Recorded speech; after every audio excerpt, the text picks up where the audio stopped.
안녕하세요. 도서관 팀장 옹프란입니다. 오늘은 공휴일입니다만 처음 한글날 휴일이 시작되는 해라서 저희가 공휴일인 것을 미처 확인하지 못해서 여러분들이 가족과 즐기실 시간에 이렇게 참석토록 해주게 하여 죄송스럽다는 말씀 드립니다. 그리고 그 시간에도 이렇게 참석해 주신 여러분들을 환영합니다.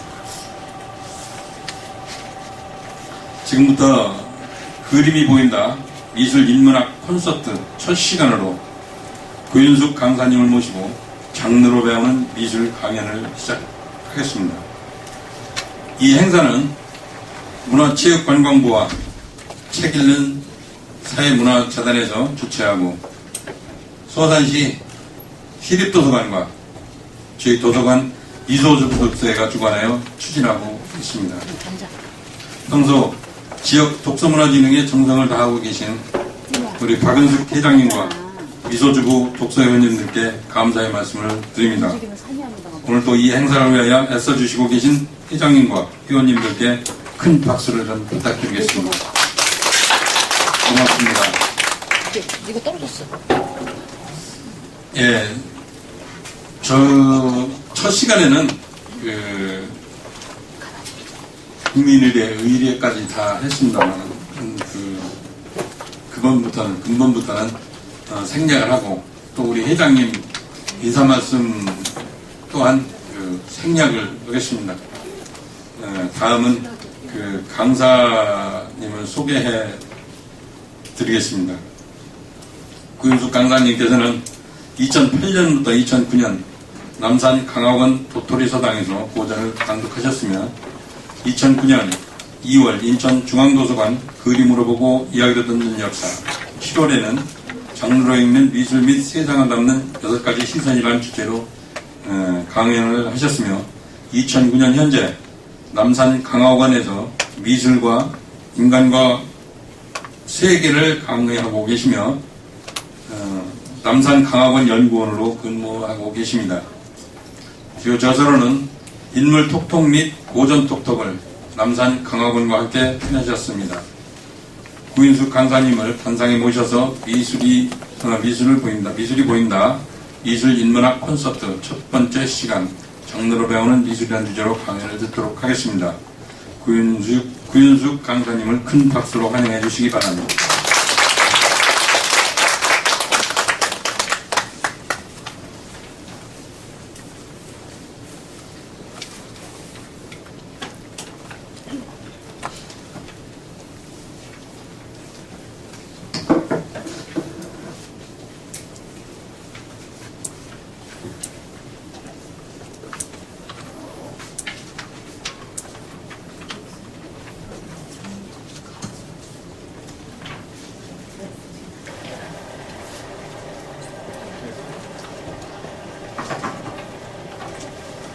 네, 안녕하세요. 만나뵙게 돼서 반갑습니다.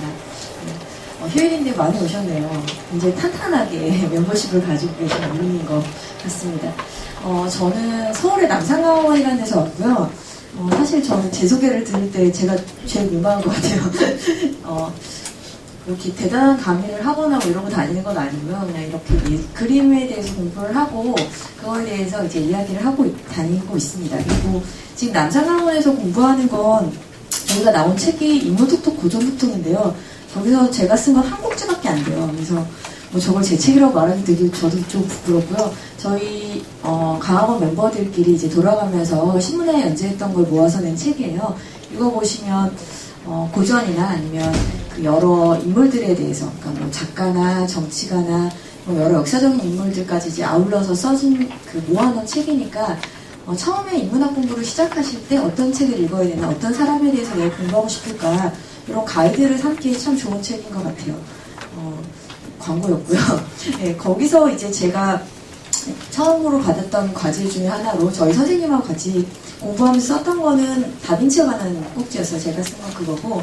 근데 그 뒤로 저희가 이제 남사강원인에서 공부하는 세미나 제목이 미술과 인간과 세계예요. 그래서 줄이면 미인계입니다. 그래서 남자분들이 오셨다가 아니네요 이러고 가시는 분들도 있고요. 그런데 어쨌든 미술에 대해서 공부를 할 때 제가 이제 저희 선생님한테 받은 가장 큰 좋은 방법이었던 건 뭐냐면 저희한테 커리를 정해주실 때 이거라라고 이렇게 딱 주실 때 미술책만 주지 않으시는 거예요. 그래서 그리스부터 지금 20세기 미술까지 오고 요즘은 베냐민을 읽고 있는데 그 각각의 시대마다 항상 그 시대의 역사서랑 그다음 미술 관련 책이랑 남아있다는 문학 작품을 주세요. 그러니까 예를 들면 저희가 그리스 로마를 할 때 읽었던 건 이제 그리스 신화를 읽고 그리스 문화 예술과 관련된 역사를 읽고 그 다음에 각각의 시대별 미술책을 읽는 것을 그런 거를 막 같이 종합해서 읽는 게 저희한테는 되게 좀 당연시 돼 있어요. 그래서 미술만 얘기하라고 그러면 조금 뭔가 미술만 어떻게 이걸 얘기할 수 있을까라고 이제 저한테도 고민이 됩니다. 그래서 아마 앞으로 계속 이어지는 강의는 미술을 가지고 어떻게 우리가 다른 장르들하고 같이 만날 수 있을까, 다른 사유랑 어떤 그 시대랑 어떻게 만날 수 있을까 이런 것들을 계속 연결해서 보게 될 것 같아요. 그리고 오늘은 인트로격으로 미술과 인간과 세계 제 세미나 제목이죠. 붙일 게 없어서 저도 막 고민을 하다가 저도 이거 한꺼번에 다 내야 되는지 모르고서는 강의하는 그냥 한 주에 하나씩 써서 가면 되겠지 이렇게 생각을 하다가 책을 엮으신다 해서 깜짝 놀라가지고 막 엮어가지고 보냈거든요. 그래서 첫 번째 이제 인트로로 무슨 얘기를 할까 이렇게 생각을 했어요. 요즘에 인문학 열풍이 불고 있잖아요. 그리고 미술에 관련된 이야기들도 아마 그 인문학 열풍 속에서 아마 우리가 보고 있을 것 같습니다.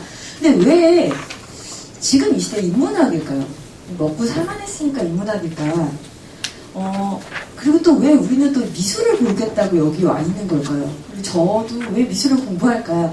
이게 조금 뭔가 끌리긴 하지만 그걸 공부한다는 거에 대한 어떤 저 나름의 이렇게 정당성? 이런 거를 찾기가 되게 어려웠어요. 역사를 공부한다 그러면 왠지 우리 민족의 역사를 공부해갖고 우리가 앞으로 나아가야 할 방향을 제시해줄 수 있을 것 같고, 문학을 공부한다 그러면 거기에 막 녹아져 있는 인간의 마음 같은 거 막 읽을 수 있을 것 같고 한데, 미술이라고 하는 건 일단 이게 가질 수가 없고 비싸잖아요. 한번 보기도 좀 어렵죠. 여기서 이제 전시 같은 거 보시려면 서울 오셔야 되잖아요. 그쵸? 서울 오셔야 되고, 또 서울에서 있다고 제가 또 전시관을 가려면 돈이 있어야 되잖아요. 일단 돈과 시간이 있어야 만날 수 있는 게 예술이죠.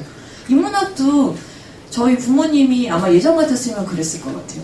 그거 밥 먹고 사는데 쓸모가 있냐 이렇게 물어보셨을 거예요.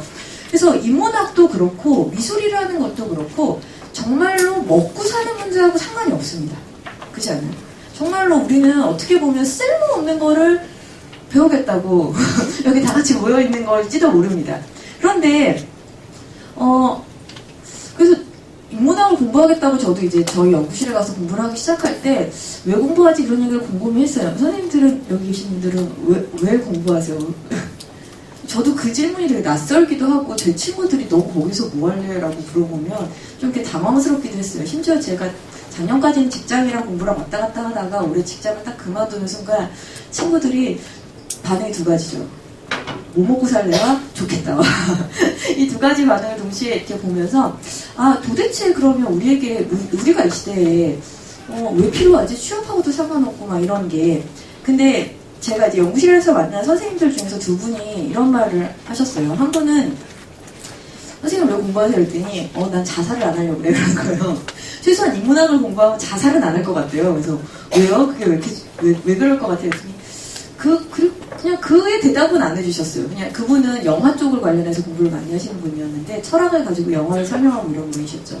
했는데 지금 막 생각을 해보면 인문학 공부라고 하는 게 역사, 철학 이런 여러 가지들을 공부하잖아요. 그런 걸 통해서 인간이 정말 다양하게 살아왔구나라는 걸 보게 되는 것 같아요. 특히 역사를 공부하면 우리는 인간이 막 굉장히 지금 현재를 위해서 21세기 대한민국을 위해서 막 모든 역사가 전진하고 있는 것처럼 느껴지잖아요. 고조선도 우리를 위해서 존재했고 저기 삼국시대도 우리를 위해서 존재했고 막 다 이런 거 같고 우리가 그 최고 절정에 있는 것 같은데 사실은 그들은 우리가 올지 몰랐거든요. 그리고 우리를 위해서 산 사람들도 아무도 없어요. 그런데 각각의 삶의 자리에서 다 다양하게 살았다는 거죠. 역사를 본다는 건 아마 그런 걸 보게 된 것 같아요.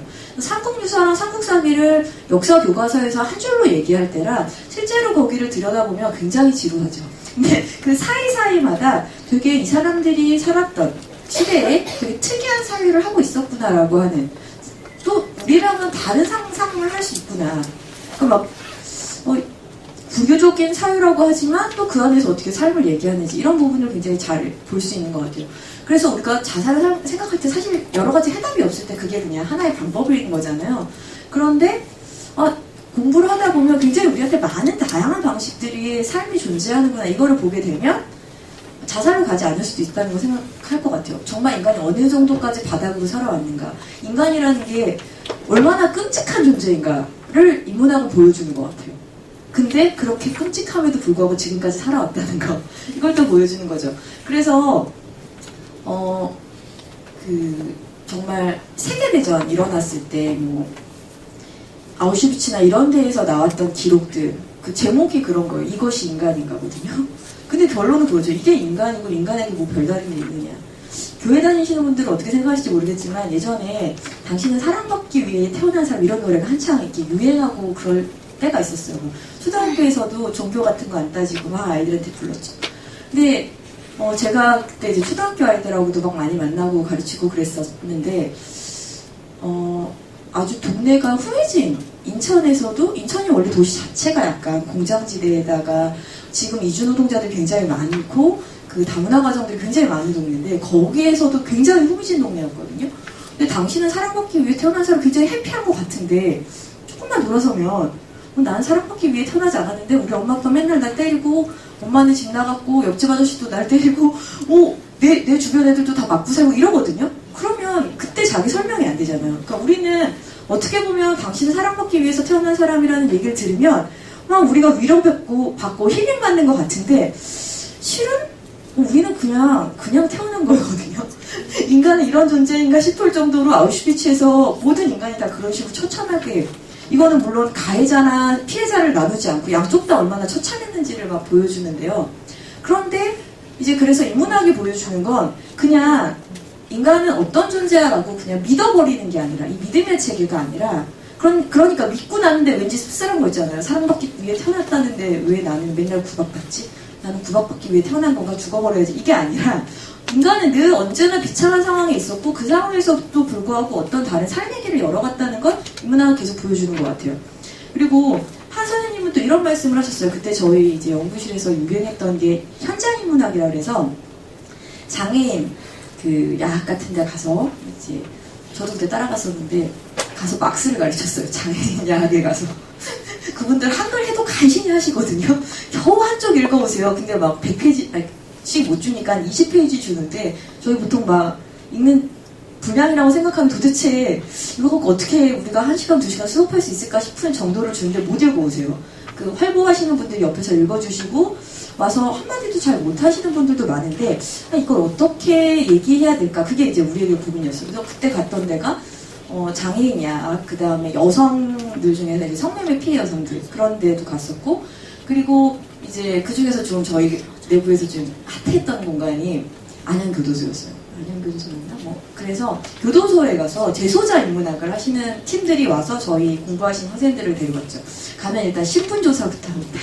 신분조사를 딱 해서 이 사람이 들어갔다 나올 수 있는 사람인지를 조사하고, 다른 데는 막 저희가 음식도 싸가고 막 잔치 분위기처럼 강의를 준비를 많이 해가고, 특히 그러니까 야학, 장애인 야학 같은 데 갈 때는 막 선물도 해가고 막 같이 가기도 하고 거기 행사에 참여하기도 했거든요.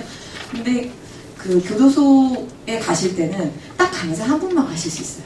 그러니까 너무 떨리겠어요. 일단 그때 철책을 창 들어가는 순간 뒤에서 철문이 탁 닫히는 이걸 경험하고 딱 가면 다 이렇게 문신하시고 이런 분들이 쫙 깔려있고 머리는 하나도 없고 이런 분들이 쫙 있고 옆에 그 사방에 이제 교도관들 서 계시고 이러시고요. 근데 거기에 들어가서 인문학을 얘기하고 철학을 얘기하고 예술을 얘기하고 문학을 얘기하는 거예요.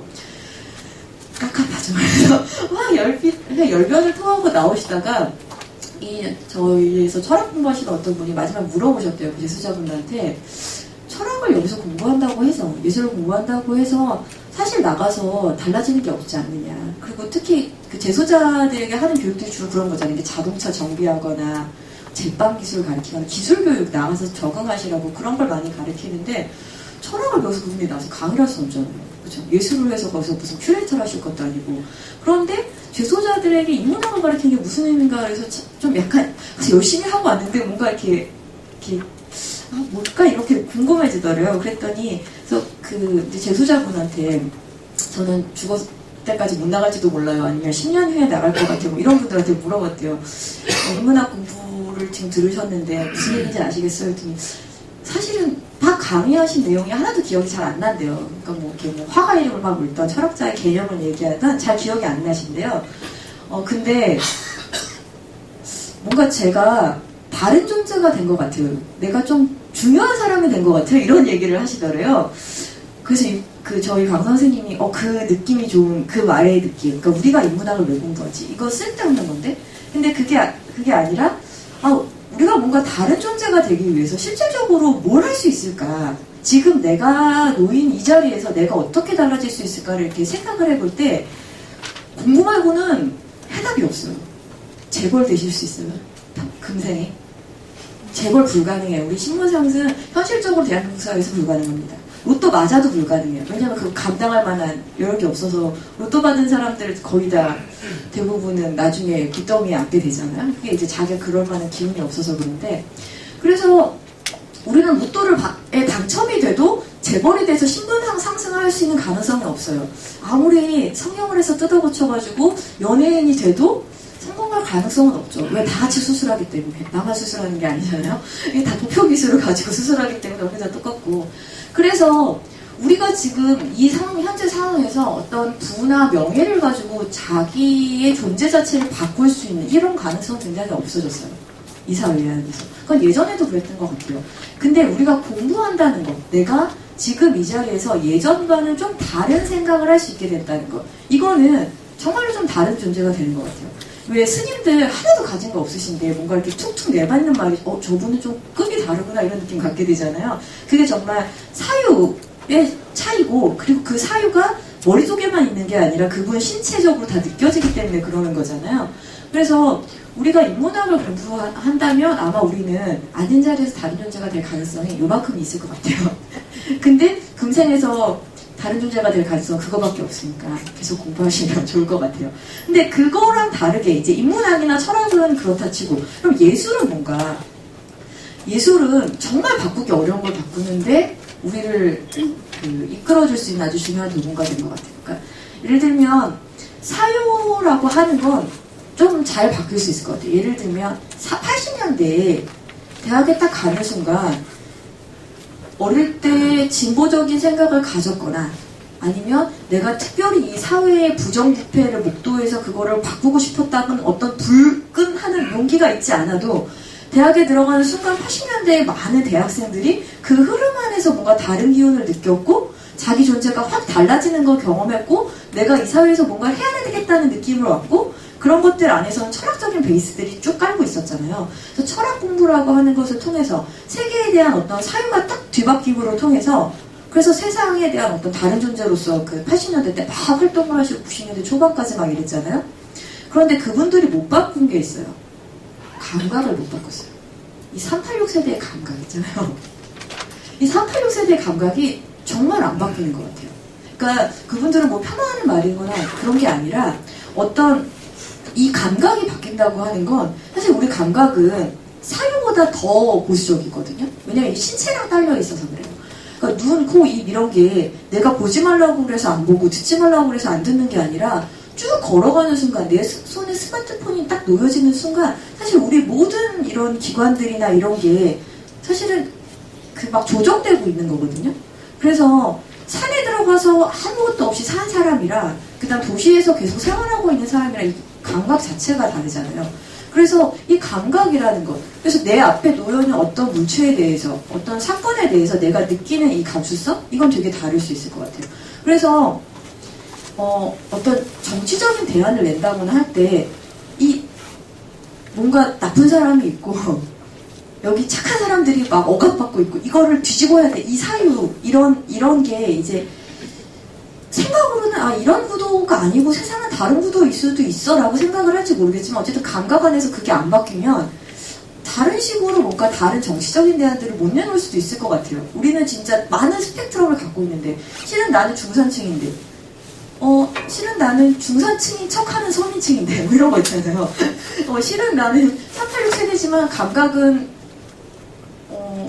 이렇게 나도 모르게 루이비통 나도 모르게 어떤 명품에 쏠리는데 이런 감각의 문제는 정말 우리가 더 바꾸기 어렵거든요. 왜냐면 우리 신체랑 딱 맞닿아 있기 때문에 예술은 그 감각에 직접 작용한다는 점에서 중요하죠. 그런데 별로 쓸모는 없어요. 왜냐 안 하기가 어려워요.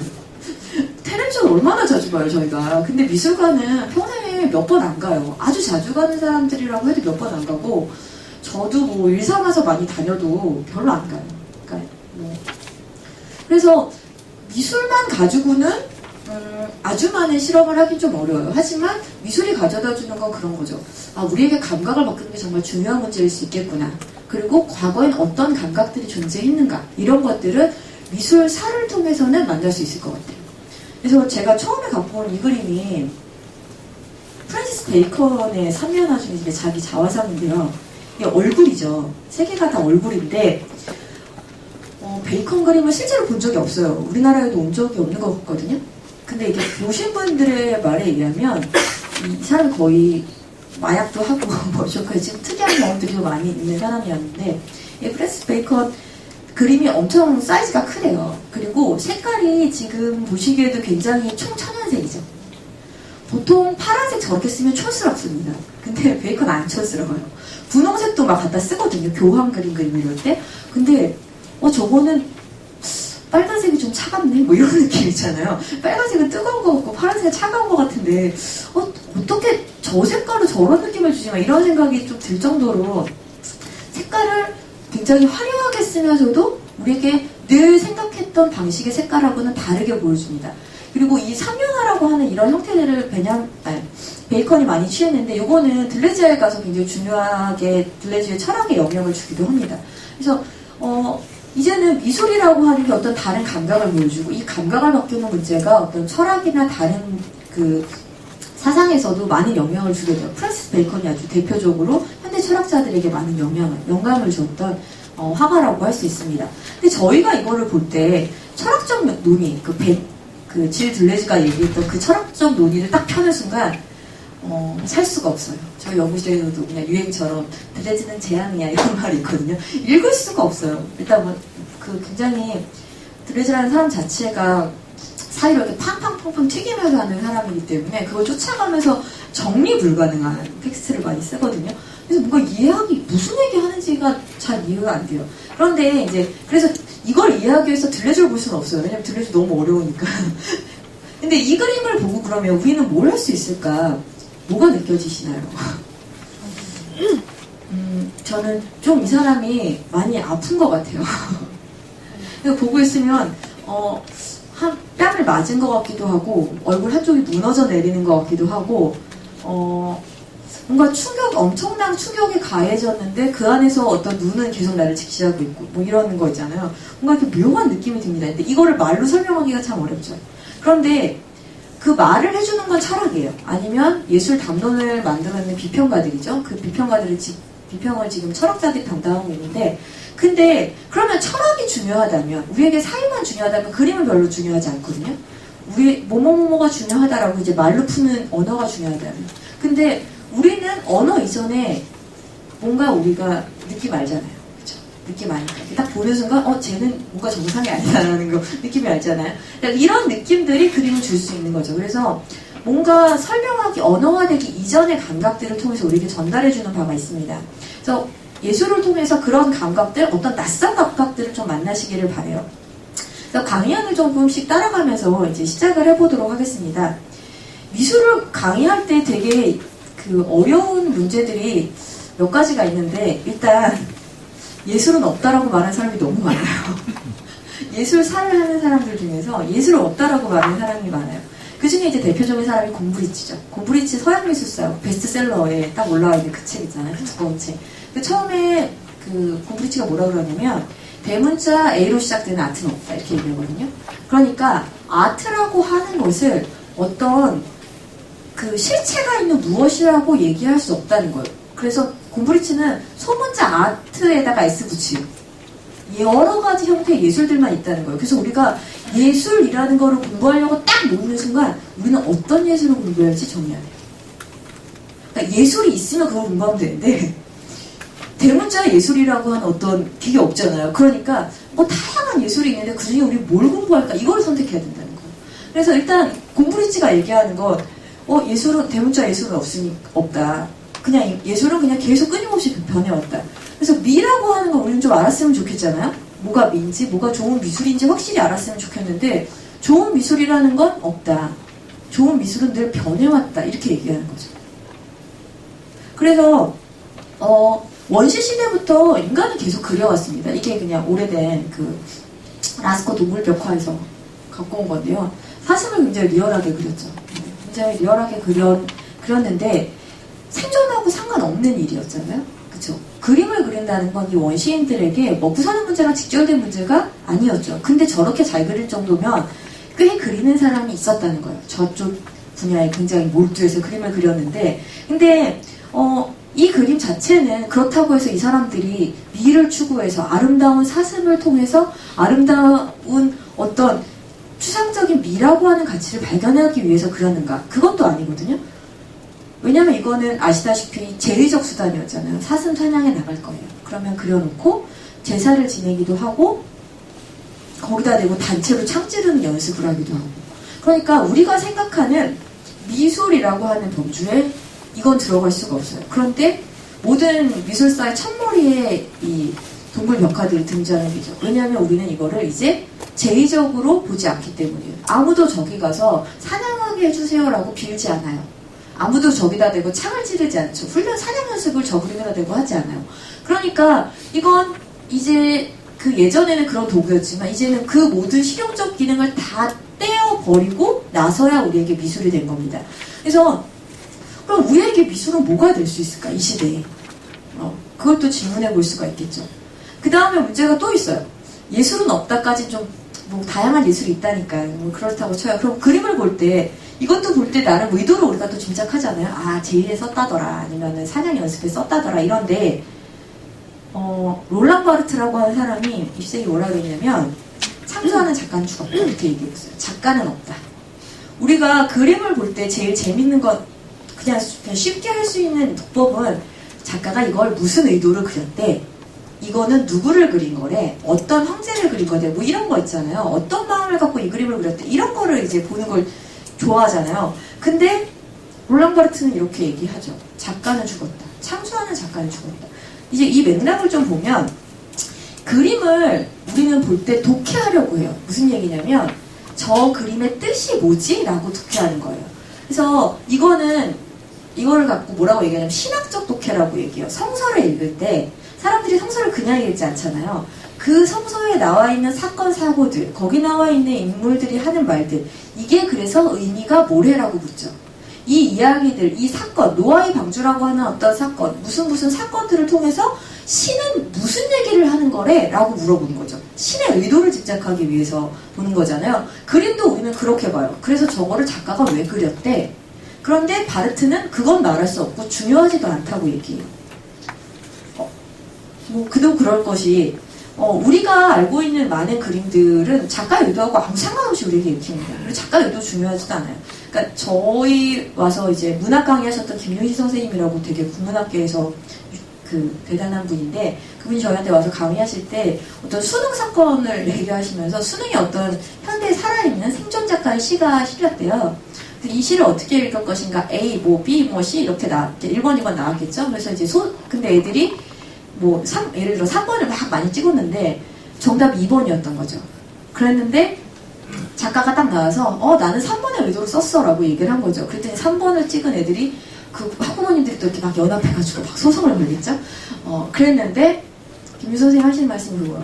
작가 의도는 아무 상관이 없어. 이건 누가 봐도 2번이야 라고 얘기를 하는 거죠. 걔네들은 그냥 계속 잘못 찍은 걸 뿐이야. 그러니까 작가의 의도랑 상관없이 표현되어지는 게 있다는 거죠. 예를 들면 우리가 지나가다가 불쑥 튀어나온 말들 있잖아요.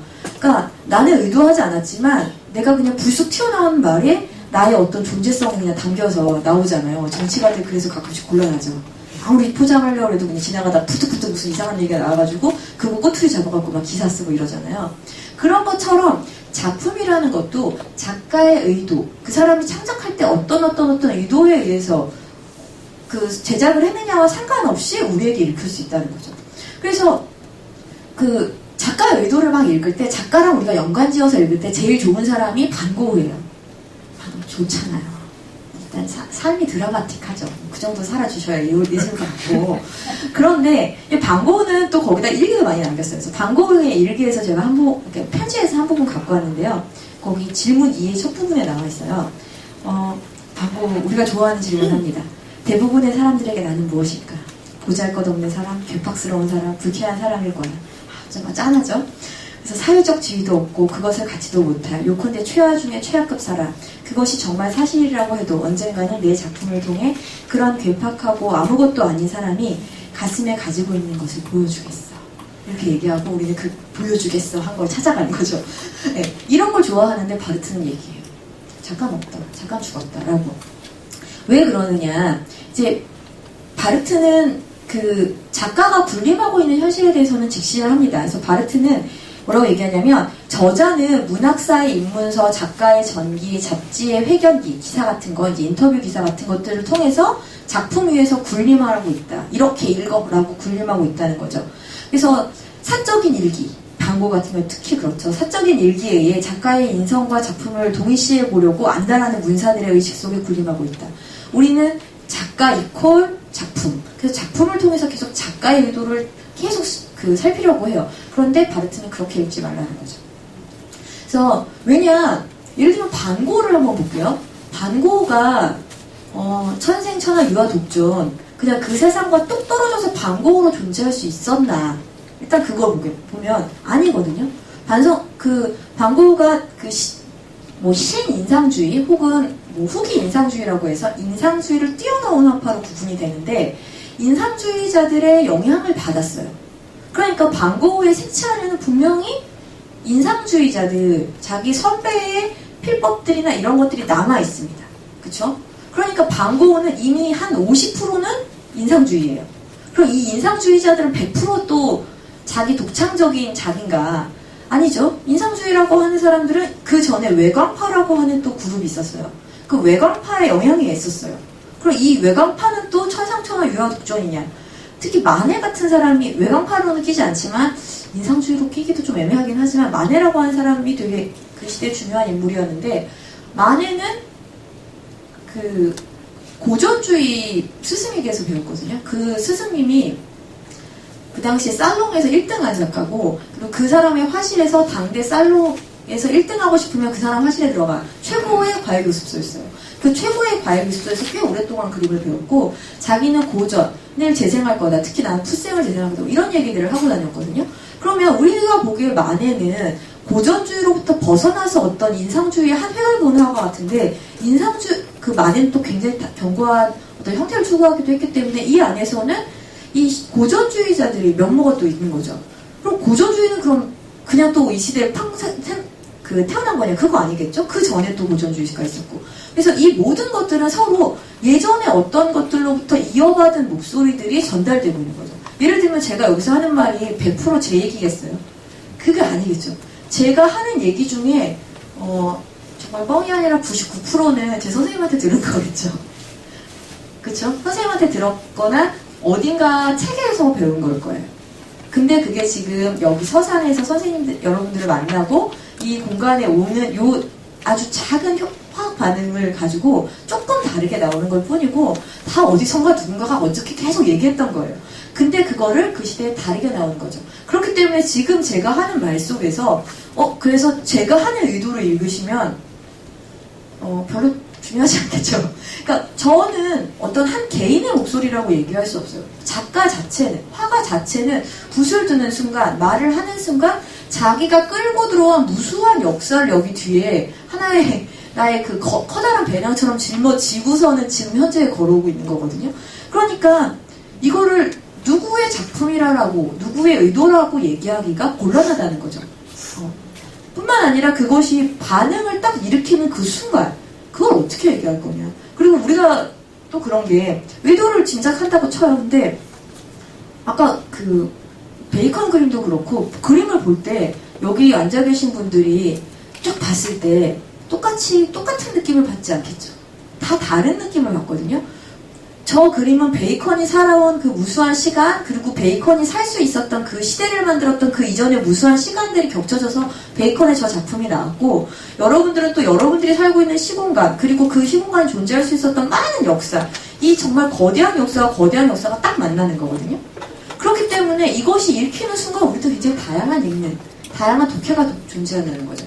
그래서 읽는 순간 독해가 시작되고 보는 순간 뭔가 의미화가 시작된다는 거죠. 그렇기 때문에 작가의 의도를 짐작하는 건 우리에게 별로 중요한 것이 아니다 라고 얘기를 해요. 하지만 공부하는 수준에서 필요하기도 합니다. 나중에 찾아보시면 더 재밌기도 하고요. 그런데 그래서 현대의 미술에 와서는 대문자 아트 없다, 작가 없다. 그럼 우리는 왜 미술을 봐야 되지? 뭘 공부해야 되지? 특히 그걸 미술사로 본다는 건 어떤 하나의 역사적 과정으로서 그걸 봐야 되는데 그게 이제 고민이 되는 거죠. 그래서 본다는 행위가 바르티의 의견을 따라가면 굉장히 능동적인 행위예요. 자기의 모든 역사를 걸고 보는 거거든요. 만에 올랭피아가 딱 왔을 때 우리가 이걸 좋아하는 거 딱 보는 순간 아는 그림 나왔다 이거죠. 만에 그린 사람 만에 19세기 제목 올랭피아까지 딱 있는 거죠. 이건 그 철학자 베르그손의 말에 비하면 자동식별이에요. 뇌를 안 쓰는 거예요. 뇌를 안 쓰고 그냥 자동식별이에요. 예를 들면 자동차가 온다? 저건 자동차구나? 우리가 식별해서 피하지 않죠. 오는 순간 바로 피하죠. 안 그러면 죽잖아요. 뇌 활동이 일어나기 전에 바로 일어나야 되거든요. 동작이 행위가 일어나야 되거든요. 보는 순간 만연의 올랭피아는 이거는 사유가 하나도 시작되지 않은 거예요. 그런데 이제 이거를 볼 때 그 당시에 그 평론가들이 뭐라 그랬냐면